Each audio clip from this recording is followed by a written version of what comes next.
Queer, a podcast where we talk about media from the horror genre and take a queer reading of a single book, video game, film, podcast, or TV show to explore just how queer horror can be. This week, we continue to celebrate romance in horror and prove that we're committed. We join the club by talking about the 2017 visual novel Doki Literature Club, written and developed by Dan Salvato. I'm Marilee. I'm Tyler. I'm David. And I'm Ryan. That's right. We baked cupcakes and encouraged a new person to join us. Ryan Honig is developing the upcoming game Flipping Phantom. Ryan, thank you so much for joining us here on Fear Coded. Thanks so much for having me. My name is Ryan. I use they or he pronouns, and I am an indie game developer from Seattle. I am currently working on a game called Flipping Phantom, which will be coming out this spring. Flipping Phantom is a 2D pixel art puzzle platformer where you play as a lonely little ghost who can manipulate gravity to phase in and out of solid objects to navigate maze-like levels as they search for their spooky friends. I've been a lifelong fan of all things spooky and scary, consuming horror in all its forms, movies, books, TV, and especially games. So I am very excited to be here to chat about a horror game with you all. Wow, Ryan, you are like the intro to Fear Coded here. You love horror in all of its media. You love it in a movie. You love it in a video game. You love it in a TV. You love it in a book. My first question to you is, how would you like to take over a host position here on the podcast? I'm so sorry. That's strictly forbidden, but good effort. Damn it.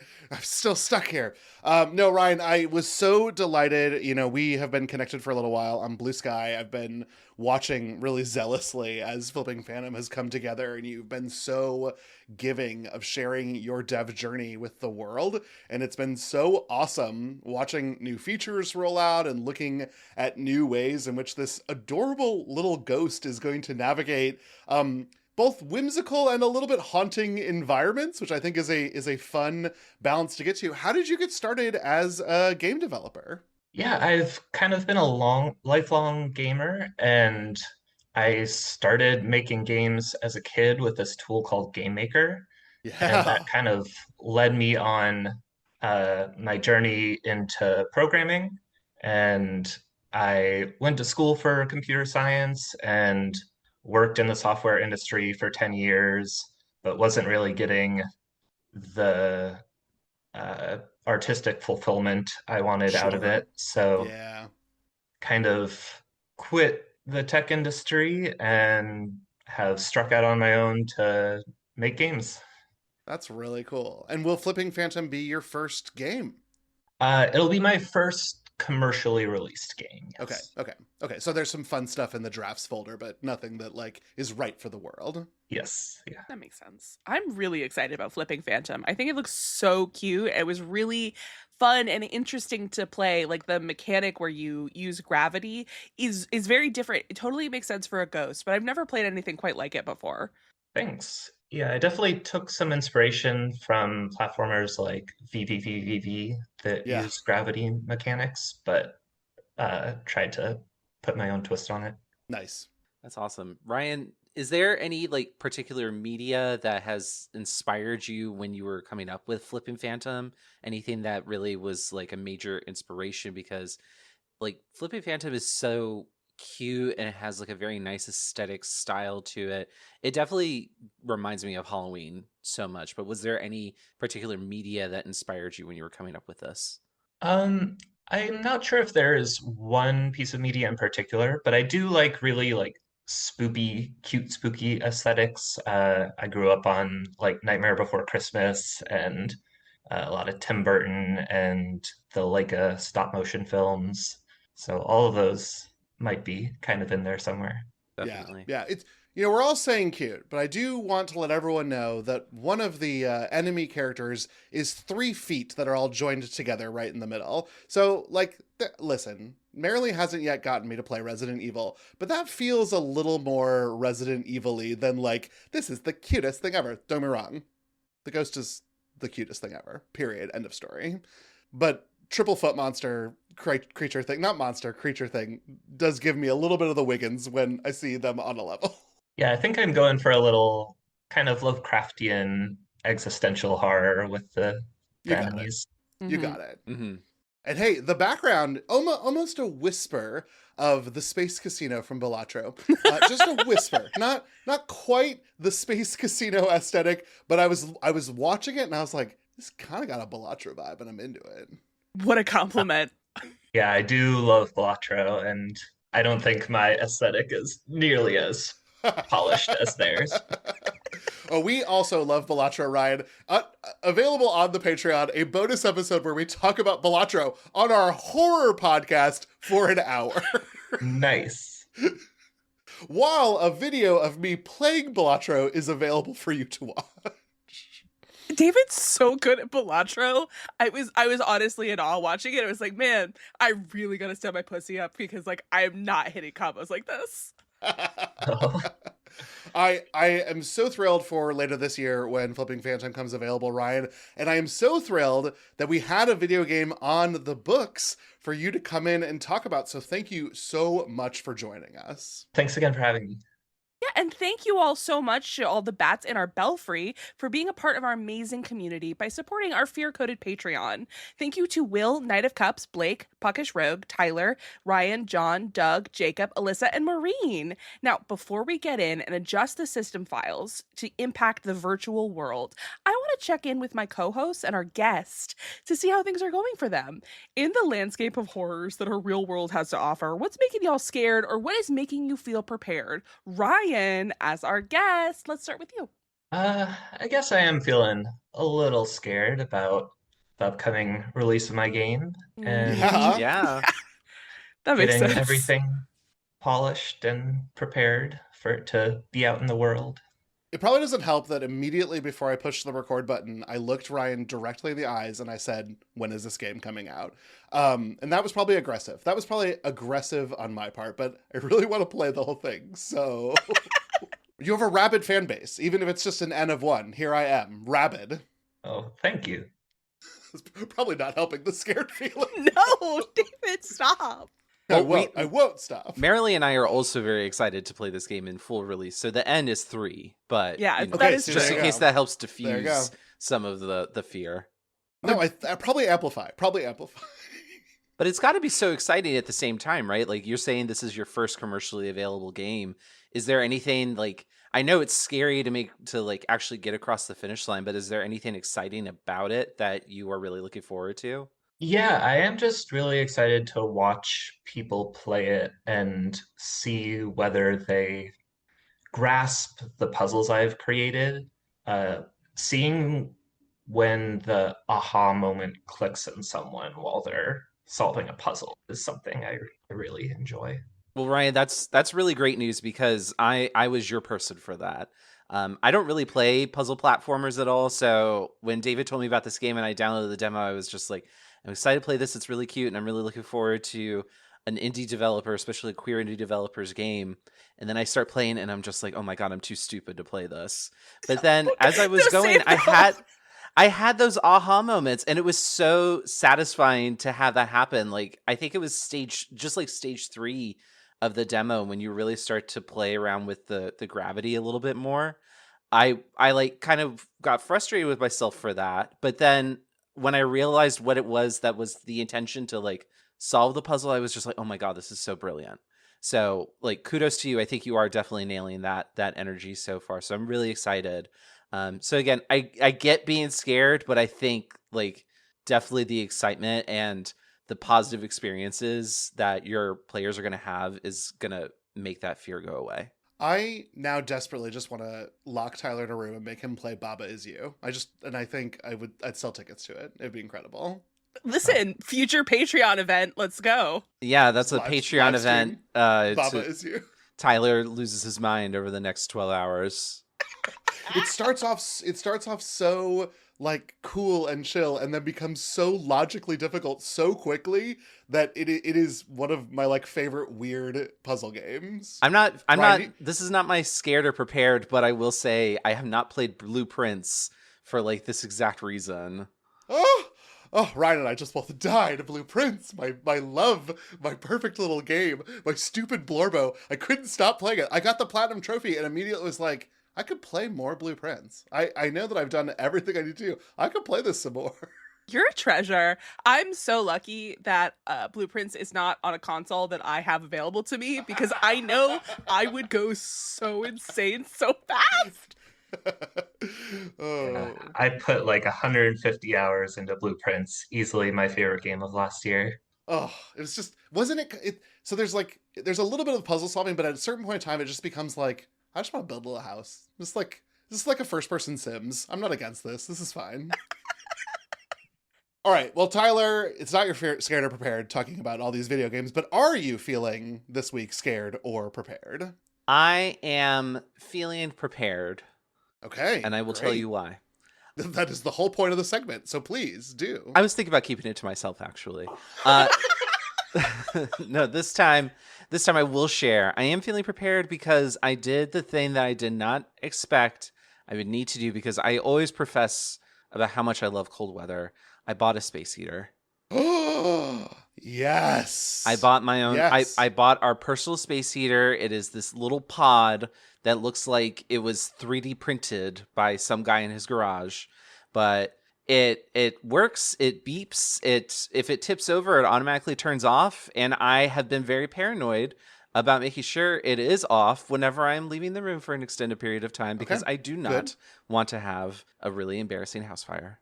No, you don't. You do not. You do not want. Well, you probably don't want a house fire in any way that it comes out, let alone an embarrassing one. I suppose that's true. Yeah, if we really get down to it. But yeah, so I bought it. We have it in the living room space in front of the sliding glass door to get to our back patio area because the draft there is terrible. And it's definitely working. Like that part of the living room feels actually comfortable to be in as opposed to pure frigid freezingness. So I'm very happy with that. I'm very happy with this purchase. It wasn't that expensive, which makes me even happier. So I am feeling prepared for the onslaught of cold that we are going to go through for the remainder of the winter. Yeah. I love this for you. Plenty to go. So you do need that source of heat. It's just like a tiny radiator that can move around. It's not Tyler, new have you ever heard of a kotatsu's table? Yeah, I would love a kotatsu table. My little sister gets cold very easily, and she's also she's a Japanese study minor. She's been to Japan a couple times. She speaks Japanese at least semi-decently fluently. And she has wanted a kotatsu table her entire life. And every time somebody talks about getting a portable space heater, I think, but what about that nice table with the blanket? And I just think that we need to bring those over here. My feet are the thing to get coldest the fastest. So that checks out. I'm wearing socks right now as we speak. And if you told summertime Florida Tyler that I would eventually be wearing socks indoors regularly, I would have called you crazy. But that's what you got to do. But you haven't yet gotten to slippers. We're not. Oh no, I have slippers. I do the socks and the slippers. Oh yes. Oh, so your toes are ultimate cozy. My toes have to be ultimate cozy because they are ultimately frigid otherwise. Which makes me scared, but not scared enough to make it more prepared. No, more because scared than prepared. You're more prepared. You got the heater. I do have the heater. What about you, Marilee? Are you feeling prepared or scared? Oh, well, I'm gonna be scared today, I think. I overslept a little bit and so I didn't do all of the things that I needed to do today, and thus part of the thing I didn't do was think of what I wanted to do for my scared or prepared. Oh no, it's a meta scare. Yeah, so I'm just a little off balance this morning. Okay. Any reason for sleeping a little past your usual time? No, I just I had a rough. I'm really bad at sleeping. Historically, it's not something that I'm great at, and so I had a couple days in a row where I just had very little sleep, and so this morning my body was like, "We're doing it," and I slept through my alarm. These things, they happen. Luckily, I woke up with about 20 minutes to spare, so I did actually get up and didn't run directly to the computer. I had enough more time to get up, turn on my computer, make sure everything was working before we recorded. Wait, 20 minutes before record? Yeah. Marilee, that is a little late. That is a little sleep in late. I did not feel great about it. Oh, wow. What was happening last night? Was it Hades night? What was happening? No, I was laying in bed thinking existential thoughts, and my brain would not turn off and I could not sleep. Marilee, my brain also refused to turn off last night. All of you. Just yeah. Listen, here's what I guess it is. I have compassion and love for each of you. Mhm. My superpower is being able to go to sleep. I could fall asleep in the middle of this sentence and would be okay. I love this It is for my you. superpower. I've never been more jealous. You remember being in college and people would like sleep in like the Union or like on the lawn? That was me. I could just lay down and sleep and get up when I wanted to. That is my superpower. I was going to say that is definitely a superpower. Yeah. I've never been more jealous. And you live in a country with healthcare. I also live in a country that mandates people take naps in the afternoon. Like this was hello. That was the whole reason of moving here, apparently. Lay down on the couch. We put on an episode of Golden Girls. I'm there. That Wake sounds up so to nice. Dorothy making a zinger, and I go back to work. It's fine. Well, David, are you scared or prepared? Wow. Great question. I've been a little busy today. Today's got a lot on the agenda today, but I come to you prepared. Prepared why? Well, I've made a great error, but I'm having a lot of fun with it. I did decide, against maybe the conversation that we had with Ben from a couple weeks ago, I have restarted Animal Crossing New Horizons. Cool. I wasn't going to. I was just going to download the update, and then I thought, you know what? I don't remember any of these people's names. They're all kind of judgmental that I'm back here. It's been a long time. And I just said, I'm going to restart. Boy, this game does a good job of making sure that you don't accidentally restart it. It was like Doki Doki Literature Club. I had to go into the system settings and delete save files in order to remake Davenport for my name, David Davenport. What a delight. I have not crafted multiple of anything, but I see the icon there for it, and it makes me happy. This is an ongoing conversation that we've had on the podcast. If this is your first episode, there's a serious amount of lore that we have about the Animal Crossing 3.0 update somehow collected on this podcast. But I'm prepared because I'm there. I love this for you. I genuinely am so happy that you're playing the game. I've been too busy. I haven't been able to go and say it about Animal Crossing yet. Wow. Marilyn, I don't think we talked about it when Ben was here. Are you going to just keep on living in... I'm never resetting. Good fucking luck. I have too much money. I have almost half of the art in the museum. Are you kidding me? You want me to restart? No. Yeah, hot take. Being poor kind of sucks. Yeah, no, it's bad. We don't like that. In every sense of being poor. Yeah. Equally, not having all the art you want kind of sucks. Like there's a lot of lessons from video games, I think, is what we're really here to say. Yes. And the lesson is that our museums should be filled with ethical pieces of art. Yes, that's true. I'll contact Indiana Jones right away. This belongs in a museum. Okay, but no, you should not contact Indiana Jones. He puts it in the wrong museum and you know it. Well, lessons learned from video games, there's no better place to turn than today's topic, because today we are talking about the 2017 visual novel / dating simulator Doki Doki Literature Club, written and developed by Dan Salvato. In this game, the player joins and interacts with characters in an after-school literature club after being invited to it by their childhood friend Sayori. Based on the player's poetry compositions, you become closer with members of the literature club until one day Sayori does not walk with you to school. When you check on her, you find her dead by suicide. The game then resets, but begins to glitch and become more disturbing until the conclusion. The game was celebrated for its horror elements and achieved a monumental task of respecting the dating sim and erotic game model, but then subverting that type of game to becoming something deeper.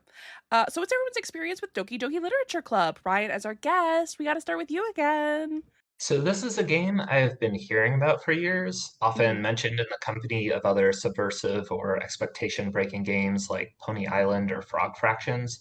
Nice. But I am not a huge fan of visual novels or dating sims, so I haven't had the motivation to play it until now.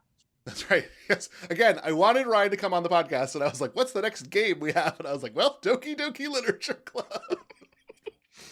Yeah, Ryan, I'm really with you on this. Like I'm not really into visual novels or dating sims either, but I had heard about this game. I heard it was like it makes you think it's one thing and then it's secretly a horror game, and I think that's really cool. I like it when there's like the genre twist in there. I was really surprised though by how effective I found this game to be. Like I thought it was going to be just kind of like at worst, it was going to be like very exploitative of like the topics that are handled within it. But I think it did a good job of not like making them seem like cheap, and instead really emphasize like the horrific things that are happening to you are truly frightening and horrific.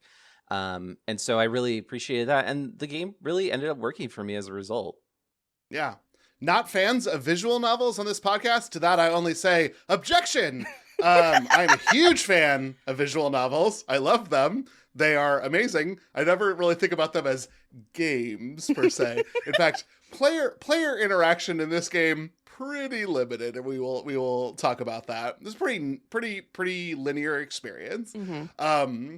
But like the story that both Ryan and Tyler told, this was like something I was aware of. I knew that something happened that made everyone talk about this as something else.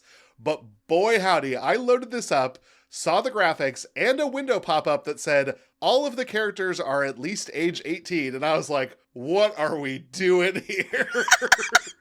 I did not love that start. And coming into this with no awareness was the correct way to come into this, because otherwise I would not have had the experience that I had. And I am glad I have now played it. Yeah. So my story is a little bit different. I had a friend, Addison.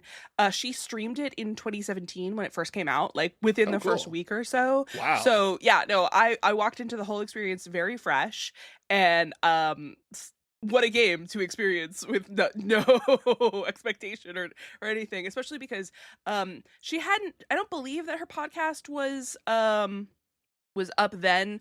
She had a video game podcast called Playing Games with My Heart. She's too busy to run it now, but like again, it was a dating game. Addison was playing a dating game. Want to support my friend Addison, so I watched this stream. Addison also loves horror stuff, so it all made sense. But I was like, damn, what experience that was for me. I never played it myself though, because again, I already knew what the story was going to be, and also I didn't want to have to deal with like deleting characters and doing all of that stuff, so I was like, this is enough experience for me. But it was really interesting to play it myself. I also did play it on a console, which you can't really go into the Steam editor and everything, so like they have made a fake computer backdrop that you could go in and like do stuff with, which I thought was very interesting. I didn't even consider that, Marilee, because I too played on a console, and I just assumed that would have been part of it. But I get that now that I'm saying it out loud, that's idiotic. You would just go into your file systems if you played this on a computer. Exactly, yeah. So wow, no, I just totally didn't grok that at all. I truly and honestly was like, oh, this is just how it was built, and like they're just going to give me a fake terminal to go to. That is so much more diabolical. yeah. No, like you had to actually do it, especially because when this first came out, it was a free game. So it was just all right. It was this game was something in 2017, let me tell you what. Ryan, did you play this on console or PC? I played it on my Steam Deck, but I think it might be the difference between the original release and the Doki Doki Literature Club Plus. Yes. It came out like I played Plus because that's all that was available to me, and I do now know the difference after doing research, but I did not play any of the side stories, so I'm not prepared to talk about them today. Yeah, same. Okay. I heard when I did research though, it seems like the side stories are more just kind of general prequels, and the horror stuff isn't a part of it. So I don't think it's entirely relevant for what we're talking about, but yeah, I mean, it's I out heard there. they're non-canon, like just stuff that you're doing. No, just fun, just fun. You know what? We love a little fun. We love fun. We love a little fun. And you know what else we love? Fun. Themes. Oh, we love some themes. We love some themes, Tyler. We do love some themes. So we got 2 hot themes ready for you today. I baked them myself. That's a lie. David baked them. They're delicious cupcakes that David made, but I'm going to read them now. So here we go. Yay. David, keep all that. David, keep all that. All right, so our first theme is a postmodern Prometheus. This game is often heralded as a postmodern take on the genre of dating simulators and virtual novels, exceeding the original design elements to become a much different story. How did it work for you to think about this as an evolution of the model of game it is based off of? David, I kind of want to hear your thoughts because you are our sort of visual novel expert here. Wow, I don't know about that. I mean, I do think it's really fun to subvert expectations for the player. I mean, earlier Ryan brought up Frog Fractions, which I have played, and Pony Island, which I have not played. But Frog Fractions is a wild time for anyone who is looking for this kind of vibe where you're like, I'm going to play this simple game, and then you're like, oh, that's not what this is. And I thought in that way, Doki Doki Literature Club really did achieve its goal of bringing horror into a very non-horror environment. Because otherwise, we are in a pretty moe dating simulator. This is close to what I would describe as an erotic game. It's giving you the sort of CG cutscenes for just blank static cutscenes for you to have a look at your dating options, and they're all a little male gazy. And then after Act 1, while it continues to use that tool, we're no longer in a dating sim. We're in sort of a weird psychological horror and glitch environment. So I had to actually pull up my glitch art notes from when we covered that Adventure Time episode on gimmicks so that I could remember all the ways in which glitch art works and functions.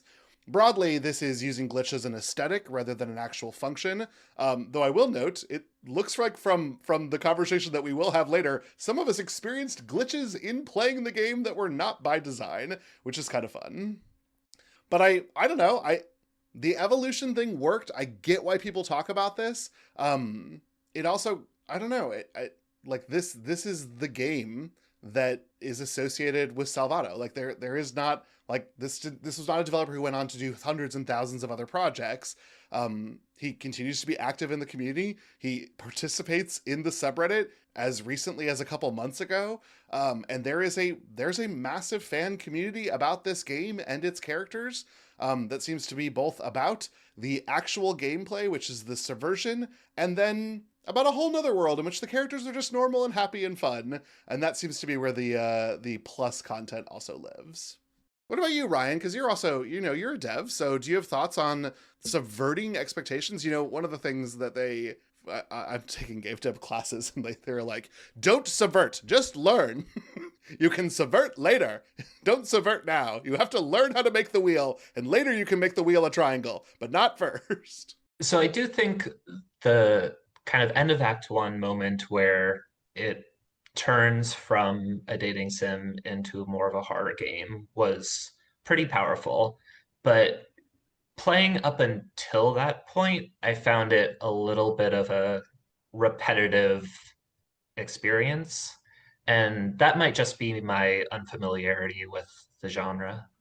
Oh, no. I assure you, if you popped in Date Everything, you would have a great time, because it is designed like a well-designed dating simulator. I might even offer, without talking to Salvato, that it probably was the intent to make it feel even more grudging so that the twist was a better sell. Yeah, I would agree. It does. Yeah. The first, again, I'm not a dating game expert. I'm barely a gaming mediocre. But I have played a few dating games, and this does read as a not great one up until the twist. Yes. Come on, Merrily. Hades is a dating simulator. But it's got a lot of action RPG elements, so we kind of allow people to think that it's one of those games when it's really a dating game, and we all know that. It's also got a top tier fishing simulator, but this is not the conversation for that. Every game should become Stardew Valley, is what we're always saying. I'm just saying, if your game doesn't have at least a fishing mini game moment, what are we doing? Sorry, Ryan's gonna add a level that's just for us, where you just fish for a hot second. I would genuinely love it. I love fishing in video games. It's not too late in development for that, right, Ryan? Yeah, it's only coming out in a month. Yes, it is. I'll see what I can do. Well, our next theme is just Monika. In the end of the game, the player character is isolated with the key antagonist of the game, whose name is Monika, a character who has developed sentience and awareness of the game and its confinement. This is not a unique circumstance, as we have discussed other characters who are aware of their role in an environment, like the meta nature of Scream. But unlike other themes we've discussed, It is Monika's awareness that is the generation of horror. Yeah, I liked all this. I mean, we'll get to it when we talk about the queer themes of this game, but Monika like is not a dateable character, and she's sort of like mad about that is a very interesting aspect of all of this. And I liked that. I liked the sort of fighting against the way that I'm programmed. It has a very I have no mouth and must scream of all of it. And I think that's where a lot of the psychological horror for me came from the game. Yes, specifically, like thank you for referencing that, but like the very end where we're gonna get to it when we get to it, but again, it was very much, oh, this is I aim if it loved you instead. Yeah. Yeah, playing this game happened at a very interesting time because I've been following along with the development for Marathon, the new one from Bungie, which is going to be an extraction shooter, but that's based off of one of Bungie's first IPs that was like very big. It was like their first big hit, but that has to do with a lot of AIs who are, becoming self-aware.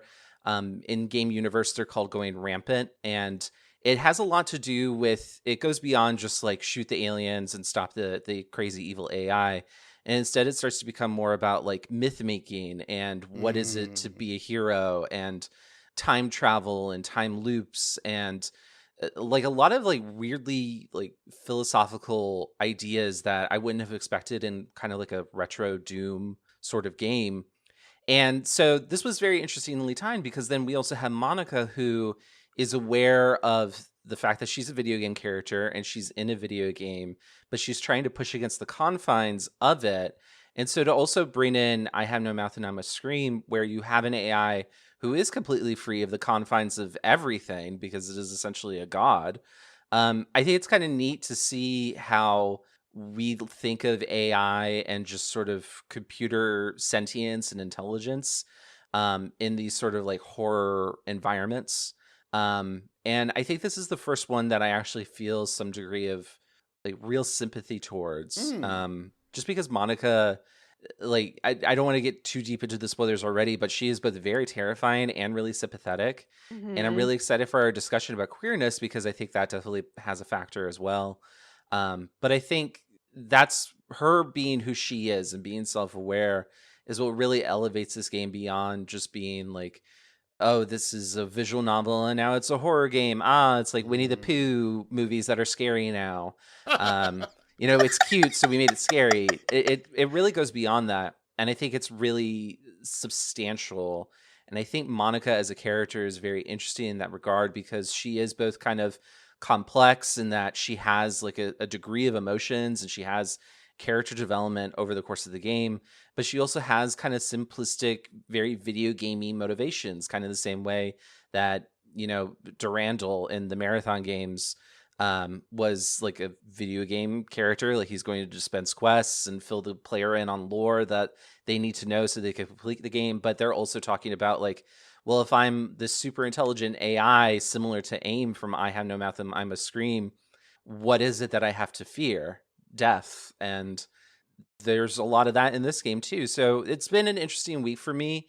And I think this theme makes it very interesting as well. And it's just been kind of like a good time to think about AI in this regard. And it's also been kind of a nice break since the popular conversation about AI is Gen AI and it's evil and AI slop and all that crap. But that is neither here nor there. That's for a different story and something to be scared about.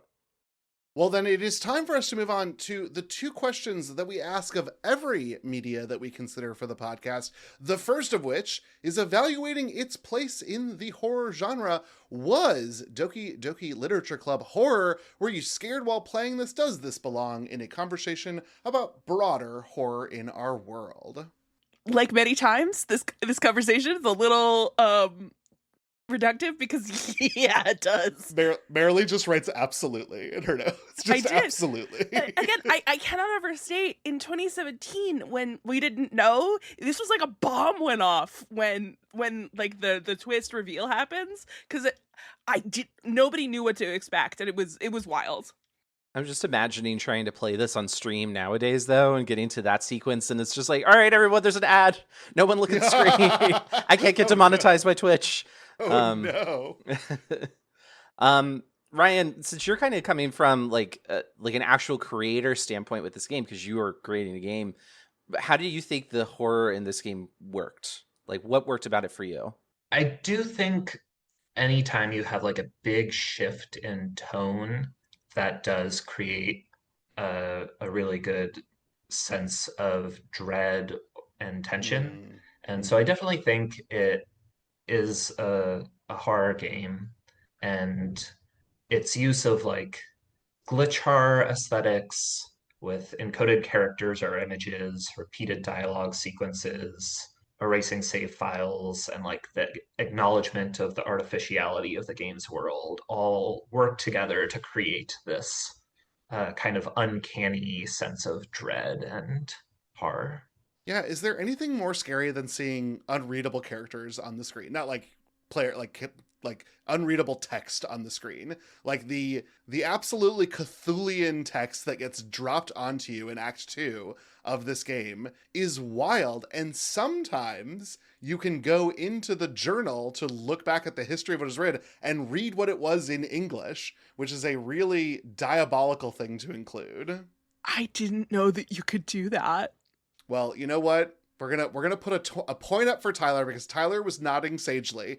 Tyler, who missed whole parts of video games that we have played on this podcast, found the history and read the English that was translated from the ancient script. I did, yeah. The sequence where you are looking at one of the characters' dead body for a weekend.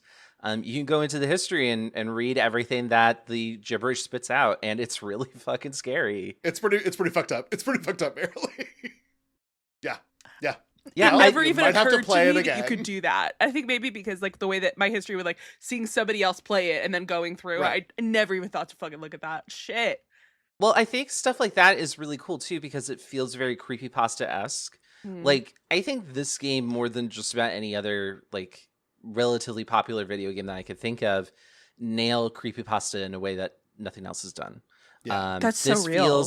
This feels like the type of video game that you would read about in one of the creepypastas that we cover every Halloween season. And so for me, that made it even more effective because a lot of the times I've seen a lot of like YouTubers play indie horror games that are like $1 or cheaper on Steam, and they're usually like some of them are really really good, like surprisingly good, and others are really shit. And but none of them I think have ever really captured what it feels like to be playing one of those games that exists in a creepypasta that is literally haunted and out to get you Yeah. in the way that this does. I think this is extremely, extremely effective. It does things that I think if you were playing it on PC for the first time and you had no idea what was coming, it would have scared the shit out of you. There's things in here that remind me of like way back with the original Metal Gear Solid and Psycho Mantis reading your save game files. Like it plays with you. And I love when a video game plays with the player. Like I know I just mentioned Bungie, but there's like another item in Destiny 2 that literally is speaking to you, the player. And I think every time that happens, it drives a chill up my spine. And I'm just like, yes, more of that, please. Nothing is creepier than actually recognizing that am here and I'm not safe beyond the fourth wall. And yet when they do it in Earthbound, it makes me sob uncontrollably because it is a beautifully constructed moment of pathos to reach out to me, the player character. Here it is being done for evil. A You lot can of do it things for in good. Earthbound are done for evil or to make you cry, to be That's true. fair. That is true. That is true. I think that for me, yes, this is horror. I think the twist at the end of Act 1, as we've kept alluding to, it makes this a squarely horror game.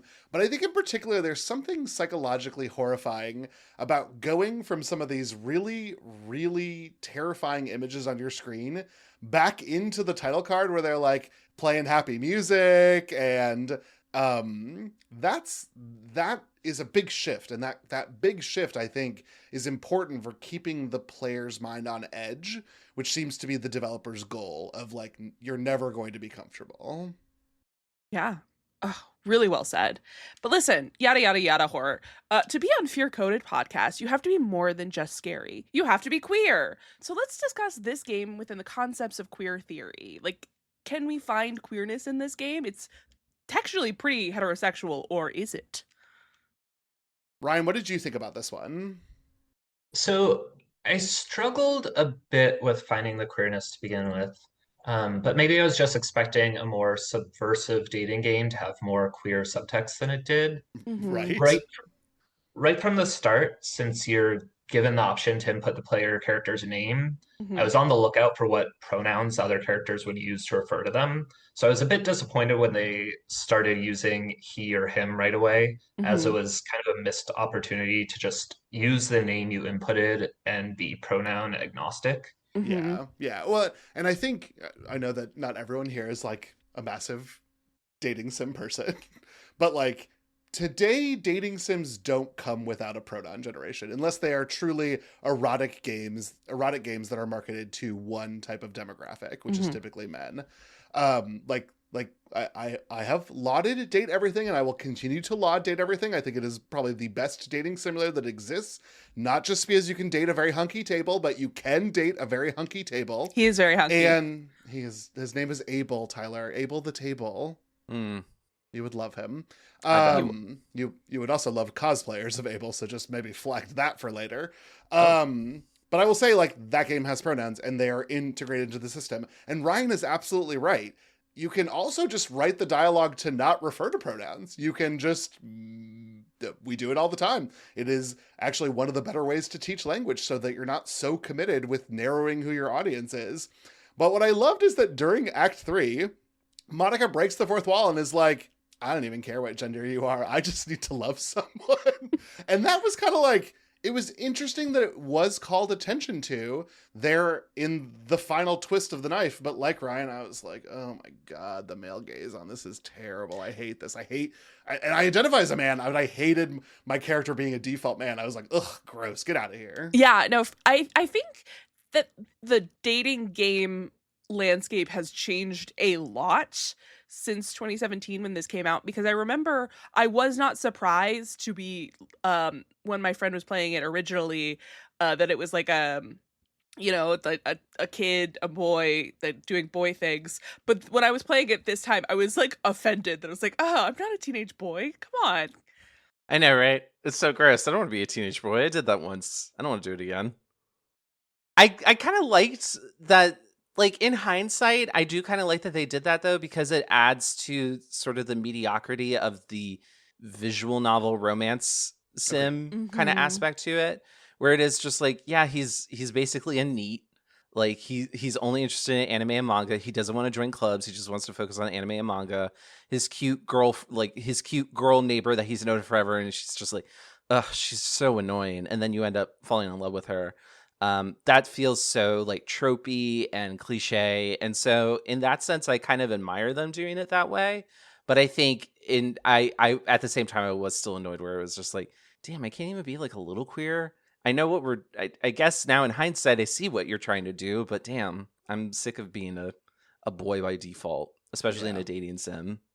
I kind of struggle with the queerness in this because it is so straight. I wish I had gotten to see that part where Monica says what she says about gender, but as Oh, we will get in we'll at the get there, very Tyler. end, We'll I get was the there. sufferer of an unintentional glitch in the game, so I didn't get to see that. But I still think I think some of the ideas are neat. I think a game made in 2026, 9 years after the original release of the game, would add some neat complexity to it. I think we would probably add a little bit more density and some more complexity and clear up some of the very like anime-esque storylines that are happening even in the horror part of the game. But again, I also think then we would lose a little bit about what makes this game what the creator intended, which is like Mhm. you're playing like a very bog standard, not very good, probably like a $3 on Steam or GOG or something, kind of visual novel, and then it becomes like fucking Silent Hill up in here. So Salvato has been very supportive of the fan community, such that it is, and pretty much doesn't stand in the way of a lot of things. There's a lot of headcanoning going around that he'll be like, neat. But there was a group of folks who memed Natsuki and did, I guess, a gender critical analysis of her and started to call her Trapsuki. And Salvato was like, no, we're stopping this right now. I don't mind if you, he literally said this, I don't mind if you read Natsuki as a trans girl, but to use the word trap as a slur, and I won't allow that to be done about one of the characters I created.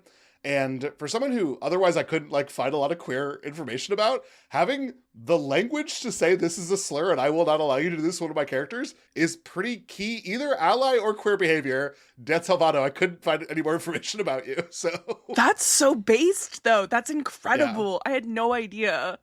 yeah. But I love that he was like, I don't mind if you read them as trans. That's great. But like, you will not use the term trap in this community or memed. I will not allow this to happen. I love that. Yeah, that's great.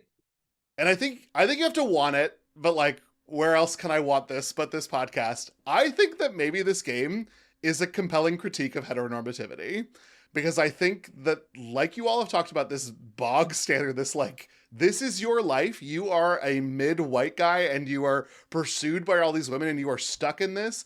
And the only character who can't date is so left out of that they destroy the world so that they can date you because that's the only purpose of living. It does feel almost close to parody, and parody is a critique of a system of which there is power. And it feels like I'm doing a little yoga on this to get there, but I think that it's kind of there. I think that there is a way of looking at some of the themes of this game and saying this is a critique of forcing people to be heterosexual. Yeah, co-signed. This immediately, yes-anding all of that. Perfect. I love yoga. Yeah. Let's do it. Yeah, I don't think the yoga pose you're doing is very hard. I think you're doing kind of like warrior pose, so it's very like straightforward.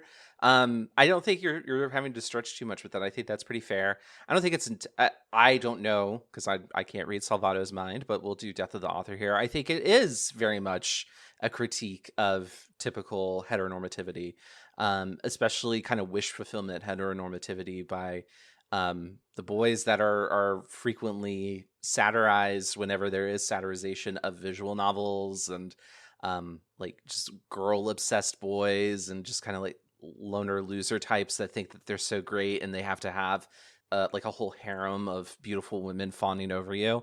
I think this is like a fun way to kind of subvert that and take that to the most extreme conclusion, which is, if I'm a character in a visual novel dating sim, but I don't get to date anyone, what is my purpose?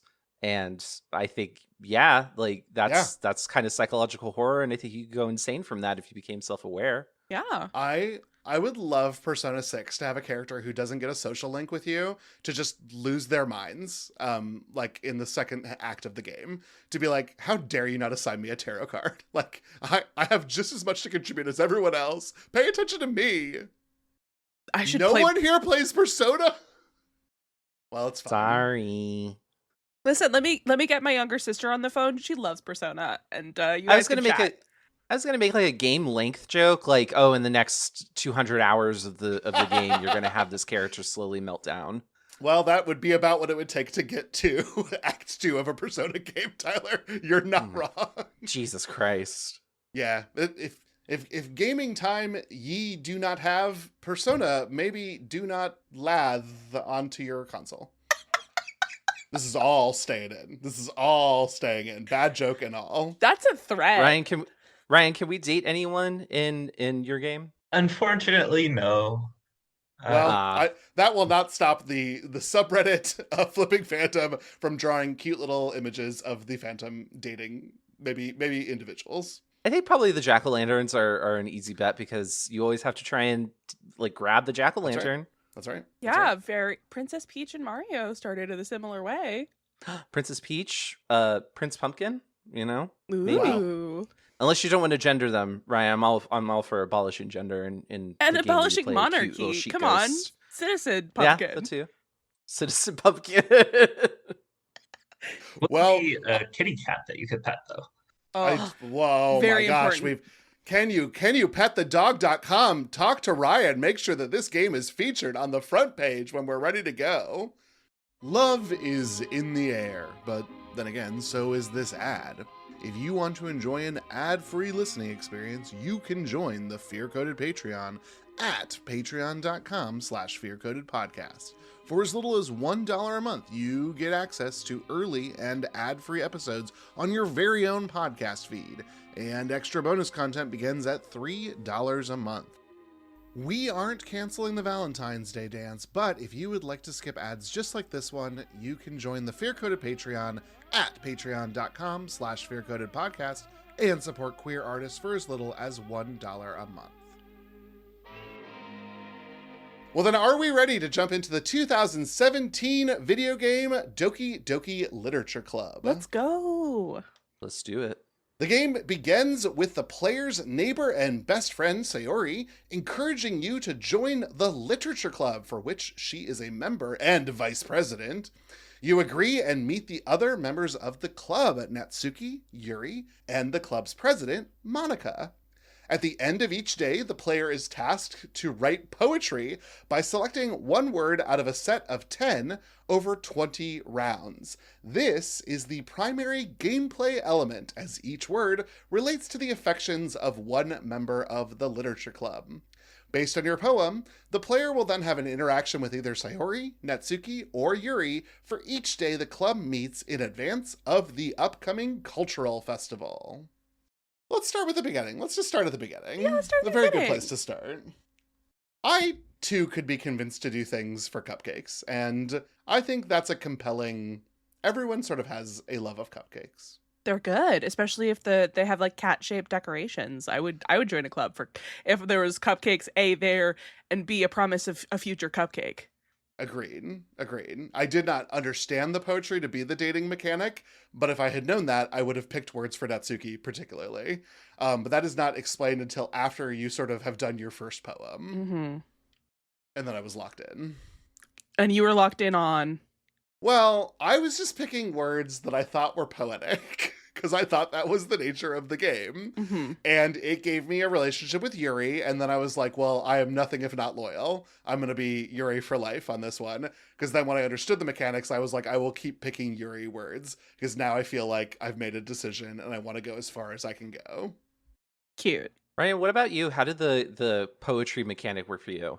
Yeah, similarly, I initially attempted to pick words that would just kind of flow and create something that might sound poetic, which was not actually the best choice for influencing which character to date.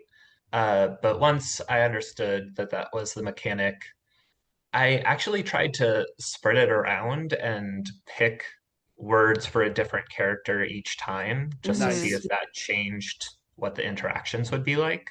That's what my friend who streamed it initially did, but her heart was set on Yuri, but she did want to like talk to everybody at least, because she was like, yeah, you'll probably like set your intention with who you want to go with at the culture festival, so I wanted to like taste all of the options.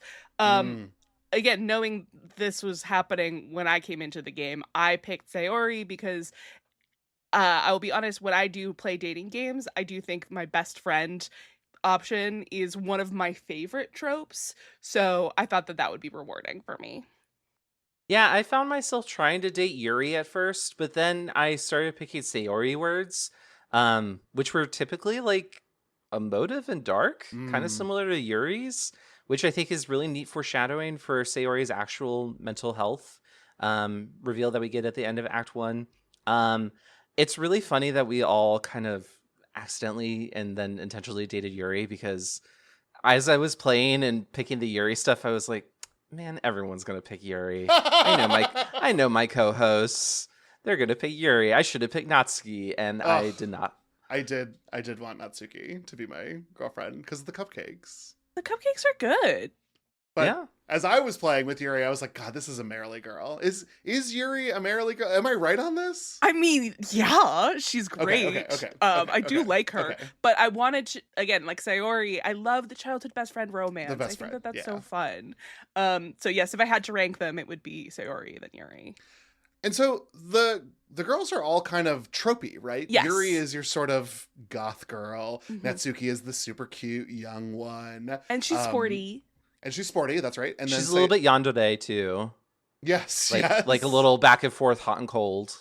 And then Sayori is like your childhood best friend, like having you loved her forever. And then Monika is inaccessible to you. Yeah, she's too hot and too perfect. You can't imagine it. Yeah. She's the ace.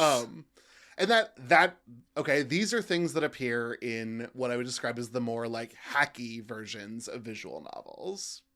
Mm-hmm. Yes. When you start composing your poems, and then you're given the option, who do you want to show your poem to? Do you always pick your romance option first, or do you go with someone else? Because I personally always picked Monika to read my poem first. Oh, Oh, interesting. cute. Because I didn't notice, because when we were creating the poem and it didn't have the little chibi art of Monika on there, I was like, something's up with Monika. But I'm given options to talk to Monika, and she keeps on saying you should talk to me more, but you're not really given any other opportunities to talk to Monika except when you have the chance to show your poem. So I always pick Monika first. What did you all do? Or did you mix it up? I just went down the list. I'm really sorry. I had no intentionality. So it was always Sayori, Natsuki, Yuri, and then Monika. Ryan, what about you? Did you have intent like Tyler, or were you flying through the air fancy free like Marilee? After the first couple times, I started picking Monika first because she gave like her writing tips. So I thought having the writing tips before talking to the other characters might be able to influence something, although I'm not entirely sure if it did. Her writing tips like save your game. Yeah. The tips are they're a little meta. They're a little meta, and I liked that. Even early on, Monika's tips and just Monika in general is kind of like meta, because I think Natsuki or Natsuki, I don't know which one is the correct one, but she says at one point, Natsuki makes a joke about Monika's name, and then she's like, that joke won't even work in the localization. Yes, it's this. There is a little bit of awareness all the time. Yeah, which is fun. And I really loved that. That is a lot of fun. So some days passed, and then on the final day before the cultural festival, the player assists either Yuri or Natsuki with their projects. At the end, they will try to kiss the player character before Sayori interrupts them. She tells the player that she has been experiencing depression, and the decision allows you to tell Sayori you love her or that you value her as a friend. Regardless of your decision, Sayori is missing on the morning of the cultural festival. When you go to check on her, you find her in her room, dead, having died by suicide. Strange glitches appear on screen, including computer code, before the game restarts. Wow. Big moment, and I just have to say, I told Sayori that we would always be friends, and then this happened, and I was like, ooh, I fucked up. Should have told her that I loved her. So I was really delighted. Not delighted, this is terrible. But I was less horrified that it did not matter, that my decision did not matter, because I felt really bad. Yeah, I followed Monika's advice and reloaded a save, because at first I once I started realizing like, oh no, I kind of want to romance Sayori, because it seems like the character, like our PC's monologue is changing to like her more and more. So I was like, we should just make her the beloved. So I told her I loved her, and she was like, this is nice, but why doesn't it feel the way it's supposed to feel? And then I was like, okay, well, what happens if I told her she's just my best friend? And she was like, oh, this is what being stabbed in the heart feels like. And I'm like, reload. Yeah, there's no winning. It sucks. Yeah. Yeah. Ryan, how did this whole like unraveling go for you? So up until this point, I was like really waiting for something horrific to happen, knowing it was a horror game. So when Sayori didn't show up the morning, I definitely started to feel the tension and dread build.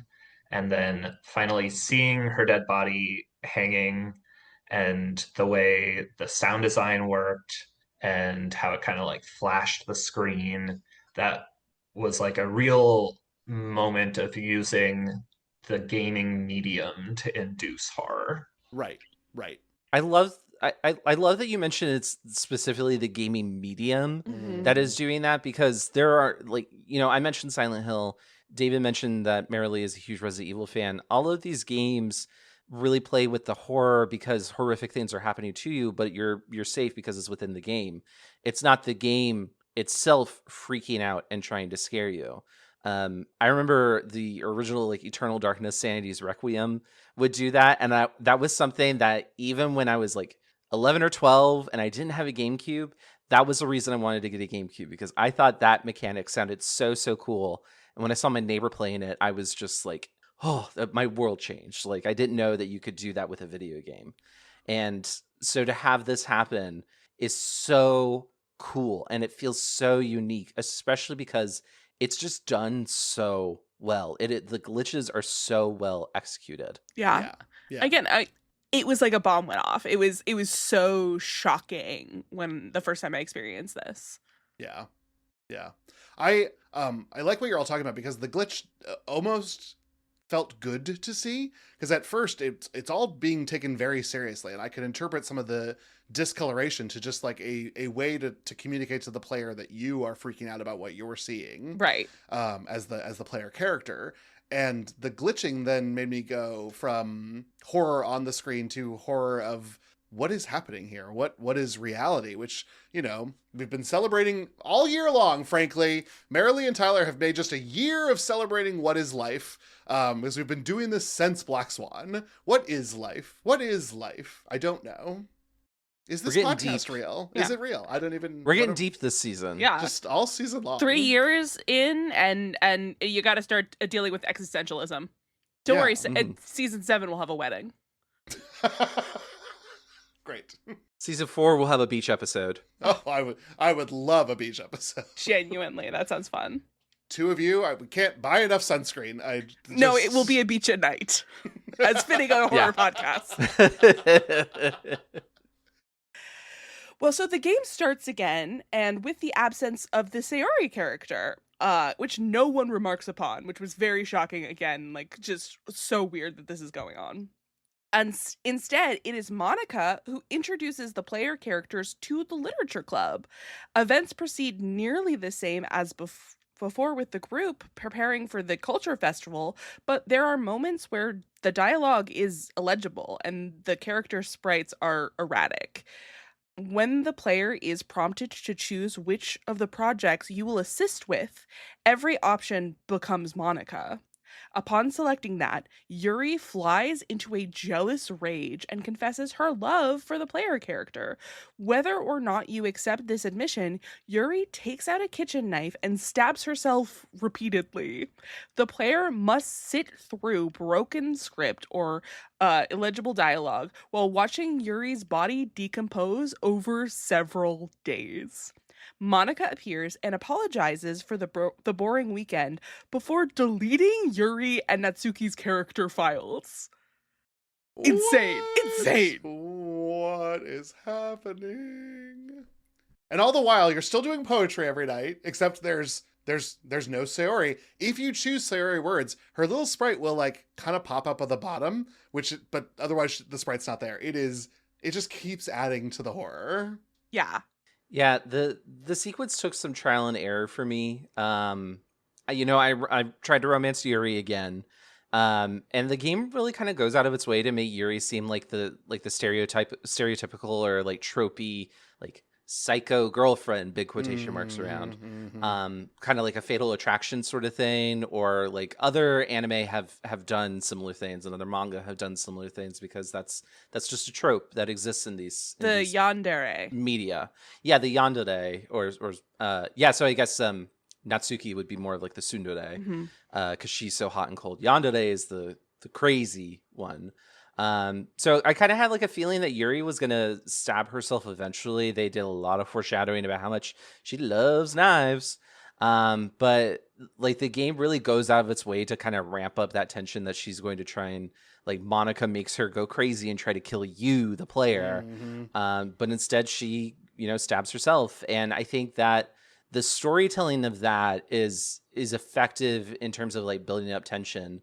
But Ryan, I see that you have some notes here that I'm really interested in hearing about, because I kind of struggled with this as well. So I'm really interested in your take. Yeah, I got a bit of an icky feeling during this section with how much it sensationalized the mental health crisis that Yuri was going through, and how uninterested it really seemed about her inner life. I felt like the fact that it acknowledged Yuri cutting and just played that as if she was crazy rather than as a symptom of a mental health crisis, was something I really struggled with, and it didn't feel great.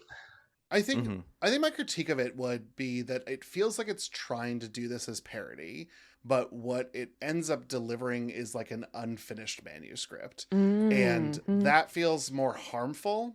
And I might have even said cut it out. Because I think Natsuki, we get the same thing. Like she's not having a comfortable or safe home life, but it's just enough to like put those words into the script for you, and then it doesn't treat it with any reverence or attention or follow-up. And frankly, when that happens in media, we start to get a little bit close to danger for players, and the perception of danger is fun in a horror game. Actually putting the mental health of players at risk is something that you have to avoid doing if you're going to be serious about putting art out there in the world, whether you're writing a script for a television show or you're doing a interactive narrative the way that this game is designed. And so if I have a critique of this game, that is it. I share Ryan's ickiness. And I guess I will add some of the clinical language I've just used to this. Like there's an irresponsibility associated with that as well. You're so right. And I think that that's a really good shout out. I think there's a warning at the top of the game, which is like, hey, there's a lot of serious psychological stuff. But I don't think that that should just hand wave the fact that this is not done well. Yeah, yeah. Yeah. These could have been done. The thing is, it. Oh God, this podcast. Take a whatever you want to do to punish yourself every time we try to fix a media we cover on this podcast. But here we are. Like you can see the better version of it, and it's 20 lines of dialogue. I think I could write them right now. I'm not even talking about the moon in the sky here. I'm just talking about a little bit of care put into this rather than saying, I'm going to shock the player with these things and then sort of ignore them. Yeah. I think if you wanted to give the game the benefit of the doubt, knowing that Monika is tweaking the internal like settings inside all of the characters, and also Monika specifically does not care about their mental well-being, you could maybe say that like the reason why the world doesn't handle this with any kind of grace or sensitivity is Monika doesn't give a shit and wants her Yeah. gone. Yeah. But either make that a little bit more explicit or handle That's what it it is. differently, I think. That's what it is. That's what it is. Because Monika later is like, yeah, I made them annoying. Okay. Having a bad home life or wanting to hurt yourself as a means of controlling an environment that you're uncontrollable, that's not annoying. That's something that needs to be addressed. And so Marilee is absolutely right. You add it into the Monika dialogue at the end. It's part of the reveal, and that actually puts a nice little button on this issue. Exactly, yeah.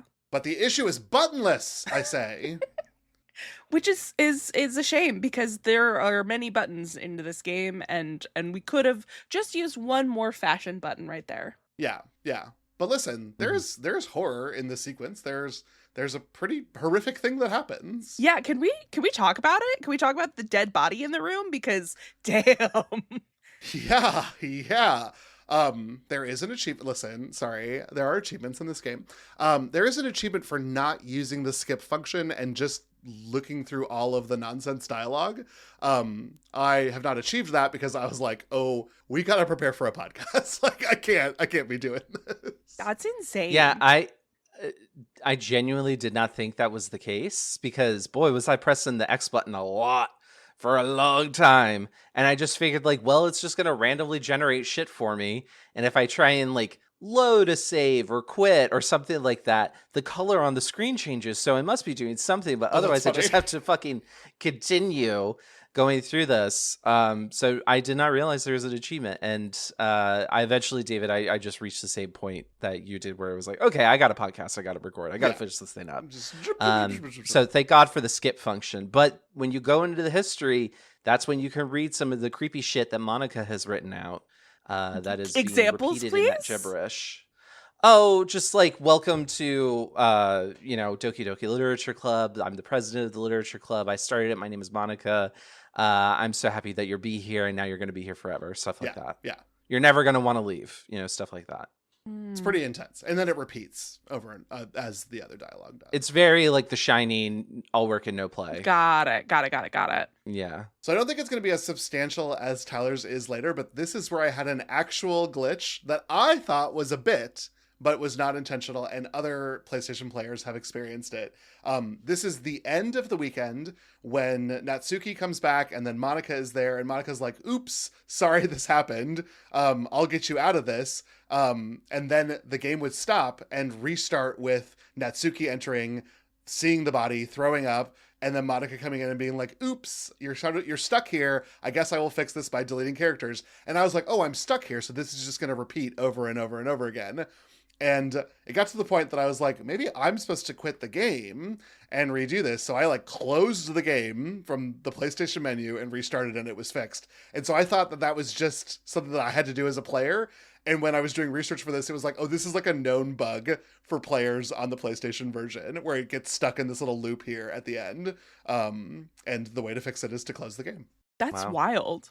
That's kind of funny that sometimes developers call bugs unintended features, and in this case, it kind of worked that way. It really did, because it was like, oh, I have a tool to fix this at my disposal, which is restarting my game. I have played a Kojima game before. Nothing surprises me anymore.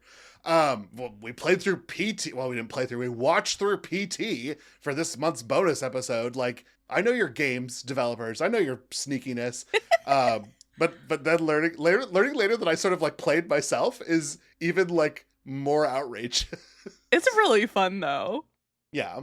Well, the game automatically restarts and the player is alone in a room. It's the Literature Club room with Monika, although the background of the room is space, I think. If you see through the window, it's just the universe. It also does look different because there aren't any other desks there, because it's just That's for true. you and Monika. Just for you and Monika. And Monika tells the player that she is self-aware and that they are in a game and that she has manipulated the code to make the other characters less appealing. Monika's motivation is that she was not designed as a romantic option. And she isn't in love with the character. She is in love with the player themselves. And she named me based on my PlayStation profile name. The only way to progress is to quit the game, go to the main menu, and then you can quit Doki Literature Club, and it takes you to a desktop where you can manipulate the files, and you must delete Monika's file. Upon doing so and restarting the game, Monika will glitch out and eventually forgive the player. The game then starts again with Sayori, Yuri, and Natsuki. Sayori introduces herself as the president of the Literature Club, and we learn that she has gained sentience from Monika. Things start to get messed up, but Monika comes back to save the player, and she deletes everything in the game as credits roll. What a weird ending. What a weird third act. Mm-hmm. Ryan, how did you feel about being in the classroom with Monika? I thought it was effectively creepy. The way it would go long stretches with her just staring directly at the screen without any dialogue happening, and just the swirling expanse of space in the background was very unsettling and added to the game's narrative that she is like interested in the player themselves. So that was very creepy. Ryan, did it pull in your Steam name? Is that what it got for your player name? I don't think so. Okay. Bummer. Yeah. Yeah, mine was, she said my PlayStation account name, but I only discovered it because I suffered a major bug. Oh no, Tyler, what happened? So my game unfortunately suffered like an actual glitch where you're supposed to see Monika. But instead I got stuck at like the glitched out developer screen. Oh no. And I could press like the cross button on the controller and I would hear the little dialogue bubble moving. So I'm just like, I guess this is how it's supposed to go. And then I would look at the history because I knew where the history button was, and it would come up and it would reveal the text. And I'm just like, this is a weird way to do it, but okay, I guess we're really breaking like the medium here. And then it started getting to the point after she said my name that I was like, I think something's gone wrong. This is too annoying. Surely they would not have done something to make me press additional buttons to continue the story when I should just be able to look at it on like the main screen. So I was like, okay, well, I read one of Monika's poems and it said delete her. And I went through the desktop, quote unquote, just kind of like looking at stuff, and I saw you could delete people. So I was like, okay, I'm gonna go delete Monika. And then I did, and she was like, no, when I went back. I just say, thank goodness that Tyler's reputation maintains intact via a glitch. You did miss some of the game we covered. Thank goodness we have not lost your streak, Tyler. Oh, thank God. Who are these lesbians? I don't even know. Who are these lesbians in this house? There's a ghost? There's no, a there ghost. isn't. No ghost. No ghost. That's so funny. Marilee, how did this ending work for you? I liked it. I again, it worked for me in 2017. It worked for me here. I will say, because I'm the kind of person who has named all of my electronics and like have different like account names and stuff. Monika didn't get me, but my friend Addison, who again had her real name on there, was like Addison, and like she almost like she freaked out, and that was very funny. Yeah. Mine is also not, it wasn't David, it's Dumuma, which is what I'm known on as everything. Mm-hmm. But it was cool when it came in. It was cool when it happened in Kingdom Hearts 3. It was cool when it happened here. I like a little metatextualization. I think it's fun. Yeah, it's good. Yeah, it's Psycho Mantis, but in 2017, 2026. And then what did you think about the ultimate end of the game, which was Sayori kind of being like, sentience makes people evil. I'm now gonna corrupt you. I think and then Do not become president of the literature club. Yeah. That's all I'm saying. Well, I'm just saying if we're going to use David's metaphor from the beginning, that existing in a heterosexual world when you are not drives you insane. what I'm So, saying. I think that is what we got to go with. what I'm Because saying. you have to exist in a world that's built for you. And otherwise it drives you to madness. Also, Yeah. that I would prefer if sentient AIs that controlled your existence hated you, because loving you is worse somehow. Well, don't worry, Marilee, they do. Oh boy. But they're not sentient. Yay. They're just stupid search engines. Yeah, no, like those things I hate them with a fiery passion. They're killing our Yeah. environment, but like Yeah. at least they're not trying to date or kill you. No, only sad people are trying to date them. That's a different problem. Very different. Did anyone look into like the in-game lore behind the development of Doki Doki Literature Club? Oh, yes. There's all these README files and things that like appear at different times in the desktop at different points in the game. Yeah, so there so what I've been able to gather from internet sleuthing is there is some sort of like they were making the game using a virtual machine, and then they tried to make another virtual machine that was set in like a parallel timeline or something. There's a lot of like multiverse sort of shenanigans, but I think some entity or entities came from one of those parallel universes and has essentially possessed the game Doki Doki Literature Club, which allows for this self-actualization and self-awareness to happen in its characters, and how they're able to control reality, basically. And what was the motivation to do that, Tyler? I didn't see. What was the motivation? It was capitalism. You can only access a certain file when your system setting is at 2:40 a.m. to read it and to find out that they were trying to steal money using this technology. Fucking course. It's Reagan's fault again. That's what I'm saying. I mean, that was around the time that people were trying to get into like the crypto machine biz. Yeah, but and turning your laptop into a crypto mine. All So right. I guess that kind of makes sense. Like, let's make our dating sim a crypto mine. calm down. It's also the plot of the 1995 film Hackers. So like everyone be cool. Hack the planet. Hack the planet. Oh, Stu, my beloved. Did anyone look at, I did not play to get the good ending, but there is a good ending available. Did any of you look at this or look it up? I've never I even looked it heard up, of but this. I forgot it. Ryan, did you check this out? I did read about it on the Wikipedia, but I didn't experience it myself. So in order to get it, you have to make a save file at the first day, and then you have to date everyone before the end of Act 1, before Sayori's death, and continue to load and reload until you have dated everyone in one file, essentially, because your files corrupt every time a day ends and the game loses its mind. And then you play the game through the complete way. You get to this point in the game, and Sayori's like, thank you for helping us all. And she doesn't turn evil, and the end credits roll, and the characters do not get deleted during the end credits. That is the most significant ending change. Oh, cute. Then you get Wow. Then you get a note from the developer talking about his motivations for making the game, which are things that we've already discussed because I think that they are kind of evident. You do not need a secret note to describe some of the reasons to make the game. Well, how did we feel about Doki Doki Literature Club in terms of horror or queerness after our conversation? And do any of you have any other final thoughts for this episode? You know, I have to say, after our conversation, I definitely do think there are a lot more rich queer theories and like things we can find in this than I thought there were based on like where our conversation started. And also, it's anti-capitalist, which is also queer. So, we found it. We found the queer text. We're here. This is a queer game now. I really love this game in terms of like, it pushed the boundaries of what you can do with games in 2017. Like, I think especially from like an indie developer standpoint, this really helped like establish like indie developers have the sauce. Ryan, you have the sauce. Like, you can make really incredible stuff. You don't need a AAA developer. You don't need EA money to try and release like a really good game.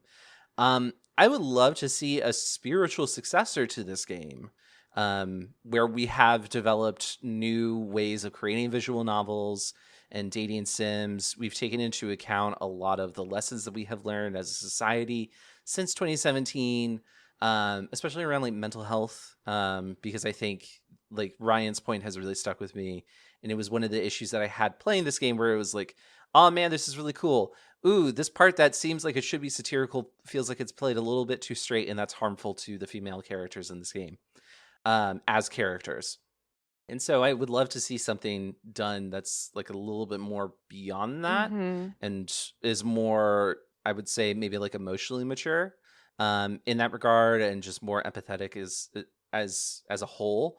But I think still retaining the satire. I think the idea that like, oh, boys deserve, to have girls fall in love with them as a concept is still something that needs to be critiqued. And so I think you could do that in a really fun way like this game did. But now let's add in some of the things that we've learned. Let's add in some of the culture that we have developed and have had to live with, and the people that we've met, and make them into characters. Because I think we could create something really interesting, and continue that conversation that this game kind of started off. Yeah, I'm glad that I've played this now, but it definitely does feel like an artifact of its time, and there has been so much change in the world and in the general public's acceptance of queerness that a game that is only 8 or 9 years old already feels so dated. Yeah. This is like, I can't date Alistair if I'm a male warden levels of nonsense. Like this all should have been left behind in an old era of gaming. And you know what? It has been. Yeah. And it should continue to be. I think for my final thoughts, I was impressed about how much horror really was in here. Because wow, that first act is it is a trudge through a non-horror field, and you'd think that sort of thing would normally delight me, but it was kind of boring. I didn't like it. And then I was kind of in love with the game, and that's kind of rare for me too. I thought that the visuals were so good once you got into Act 2 of conveying horror. I think it used that glitch aesthetic perfectly to deliver a lot of that. I think that was very good. I think Monika was a fascinating character to go from villain to hero there at the end. I thought was really good. I think folks should check this out if you didn't listen to this episode and somehow are getting to this point in conversation. This would be quite a revealing thing to find. How strange that you jumped into the podcast towards the last 5 minutes. But you know what? You were here for the bits, and you knew there were going to be bits at the end of this episode, and that's why you logged into this point. No, I think this is great. I'm glad it exists. I will never play it again. Well, thank you all so much for listening to this episode. Please remember to rate, review, and subscribe wherever you get your podcasts. Error loading social media plugs.script. You can find us on Instagram and Blue Sky at FearCodedPod. And Ryan, genuinely thank you so much for joining us. Where can people find you and the stuff that you're working on? Yeah, you can follow me on Blue Sky at ryan-honig.com or TikTok at HonigBGames, where I post updates about my game dev work and occasionally about games I'm playing. But most importantly, you can find Flipping Phantom on Steam, where you can play the demo now and wishlist it so that you'll be notified when the game releases. And again, thank you so much for having me. And I'll tell everyone, wishlisting a game makes a big difference, not just because of capitalism, but Ryan gets access to how many people have wishlisted their game. And I don't know how you feel, Ryan, but number go up is always a good thing. And I would encourage every listener to go onto Steam and wishlist Flipping Phantom today if you have a Steam account. Not just that, number go up, Phantom fall down, Phantom flip. Oh my God. Ryan, that one's for free. Number go up, Phantom fall down is yours for free.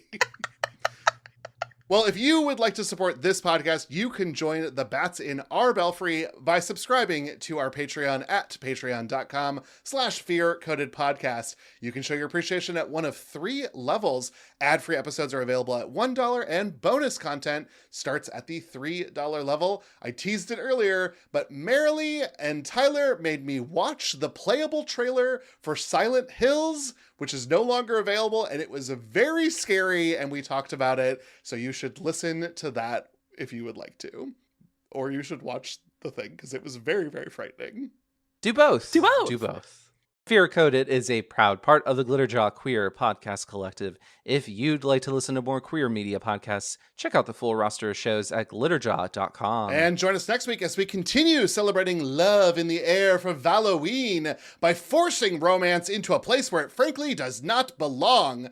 That's right, it is time for us to visit one of the more infamous interpretations of Dracula with Francis Ford Coppola's 1992 film, Bram Stoker's Dracula. What a sentence! But for now, we will simply say goodbye. Bye.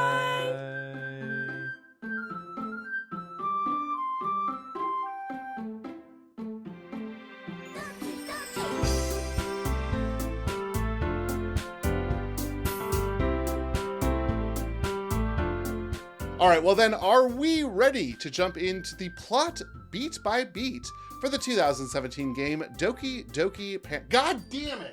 I knew it! I knew it!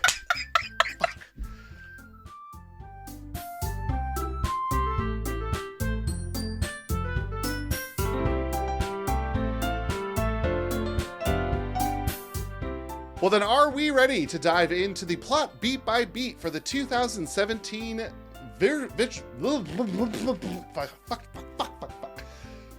David, keep all that in.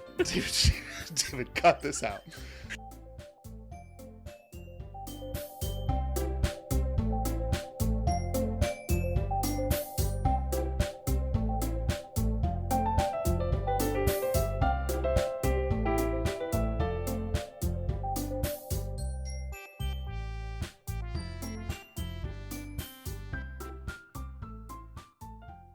Objection!